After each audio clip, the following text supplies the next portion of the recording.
खरं तर सावित्रीबाई फुलेंनी आणि महात्मा फुलेंनी मुलींची पहिली शाळा सुरू केली.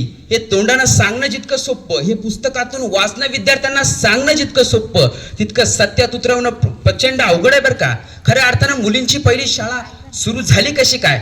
महात्मा फुले एक दिवस दलित वस्तीतून चालले होते आणि महात्मा फुलेंच्या लक्षात आलं की या दलित वस्तीमध्ये एक ज्ञाना नावाचा मुलगा आहे आणि हा ज्ञाना नावाचा मुलगा ज्ञानापासून वंचित आहे. पण ज्ञाना नावाचा मुलगा प्रचंड हुशार आहे, प्रचंड बुद्धिमान आहे. प्रचंड बुद्धिमान असून सुद्धा ज्ञाना नावाचा मुलगा मात्र आज शिक्षणाच्या आणि या ज्ञानाच्या शाळेपासून वंचित आहे. आपले जवळचे स्नेही असलेल्या मिचल साहेबांना या महात्मा फुलेंनी पत्र लिहिले आणि सांगितलं, मिचल साहेब, इथल्या दलित वस्तीतला एक ज्ञाना नावाचा मुलगा प्रचंड हुशार आहे, प्रचंड बुद्धिमान आहे, परंतु हा ज्ञाना नावाचा मुलगा मात्र ज्ञानाच्या शाळेपासून वंचित आहे. आपण आपल्या शाळेमध्ये याला बाकावर बसून घ्यावं आणि याला 4-2 अक्षरांची ओळख करून द्यावी. मिचल साहेबांचा होकार आला आणि महात्मा फुलेंनी त्या ज्ञाना नावाच्या मुलाला शाळेत जायला लावलं. दुसऱ्या दिवशी ज्ञाना नावाचा मुलगा शाळेच्या दिशेने गेला. बघता बघता शाळा जवळ आली. शाळेच्या जवळ गेला, वर्गात गेला आणि वर्गात पाय ठेवणार तेवढ्यात वर्गातले सगळे पोरं बाहेर आली. मिचल साहेबांना काय कळेना, ज्ञाना नावाचा मुलगा शाळेत आला म्हटल्यावर बाकीची मुलं बाहेर का आले? तसलं एक जण पोरग पुढे आलं आणि मिचल साहेबांना म्हणू लागलं, गुरुजी, हा पोरगा जर वर्गात बसला आणि आमच्या बरोबर जर बाकावर बसला तर आम्ही मात्र वर्गात बसणार नाही,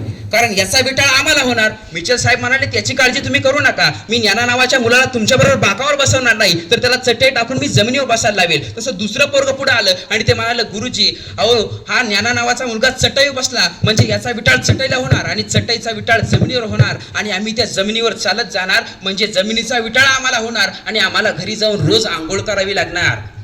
आता हे सगळा प्रसंग त्या ज्ञाना नावाच्या मुलानं डोळ्यात देखत अनुभवला आणि त्या दिवसापासून या ज्ञाना नावाच्या पोरानं जी शिक्षणाची शाळा सोडली, जी ज्ञानाची शाळा सोडली, तसं ज्ञाना नावाचं पोरग पुन्हा कधी शाळेच्या दारात पोहोचलंच नाही. आणि ही गोष्ट जेव्हा महात्मा फुल्यांच्या लक्षात आली तेव्हा महात्मा फुल्यांच्या तळपायाची आग मस्तकाला गेली. अरे, आतापर्यंत ज्या सूर्याची किरण आमच्यावर राज्याभिषेक घालत गेली त्या सूर्याला आमचा कधी विटाळ झाला नाही. अरे, आतापर्यंत आम्ही ज्या नदीचं पाणी पिलं, अरे आतापर्यंत आम्ही ज्या विहिरीचं पाणी पिलं त्या पाण्याला आमचा कधी विटाळ झाला नाही. अरे, आतापर्यंत ज्या झाडाच्या सावलीत आम्ही थकल्यानंतर बसायचो त्या झाडाला आमचा कधी विटाळ झाला नाही. अरे, आमच्या कुंभारांनी बनवलेल्या मडक्यात आम्ही थंडगार पाणी पितो, आम्हाला विटाळ त्या मडक्याचा होत नाही तर आम्हाला विटाळ त्या कुंभाराचा होतो. अरे, आतापर्यंत ज्या चांभारांनी बनवलेली चप्पल आम्ही पायात घालतो, आम्हाला विटाळ त्या चांभाराचा होतो पण त्याच्या चपलीचा होत नाही. तर असं का? याचं कारण म्हणजे ते अज्ञान आहे आणि इथल्या लोकांच्या हातात शिक्षण नाही. जोपर्यंत इथल्या लोकांच्या हाती शिक्षण येत नाही तोपर्यंत इथल्या लोकांचं अज्ञान दूर होणार नाही. आणि सगळ्यात महत्वाचं शस्त्र ते म्हणजे शिक्षण. इथल्या लोकांना शिकवलं तरच हे अज्ञानाच्या घोर अंधकारातून या लोकांना ज्ञानाच्या प्रकाशाकडे नेण्याचं काम आपल्याला करावं लागेल, हे महात्मा फुलेंनी ओळखलं. आणि असेच एक दिवस महात्मा फुले घरी आले आणि सावित्रीबाईंना सांगू लागले, सावित्रीबाई,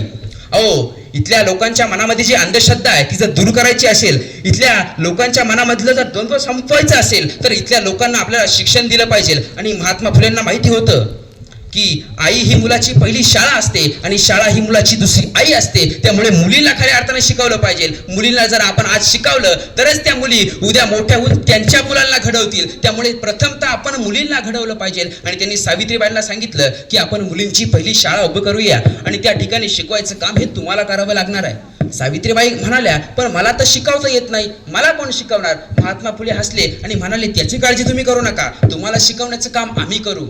आणि खऱ्या अर्थानं सावित्रीबाईंचं शिक्षण इथूनच चालू झालं. खरं तर सावित्रीबाई कुठल्या 4 भिंतीच्या आत शिकल्या नाही, सावित्रीबाईंचं शिक्षण कुठल्या फळावर झालं नाही, तर इथल्या काळ्या मातीवर सावित्रीबाई गवताच्या काड्या घ्यायच्या आणि त्याच्याने एक एक अक्षर गिरवायच्या. आणि बघता बघता आमच्या सावित्रीबाई फुले अक्षर गिरवायला लागल्या. इथले दगडधोंडे त्यांनी गोळा केले आणि त्या दगडधोंड्याच्या माध्यमातून आमच्या सावित्रीबाई फुले बेरीज वजाबाकी आणि गणिताच्या मूलभूत क्रिया करू लागल्या. आणि बघता बघता एक दिवस सावित्रीबाई फुले शिक्षिका झाल्या आणि म्हणूनच भारताच्या पहिल्या महिला शिक्षिका आणि मुख्याध्यापिका म्हणून आज सावित्रीबाई फुले आम्हाला परिचित आहे.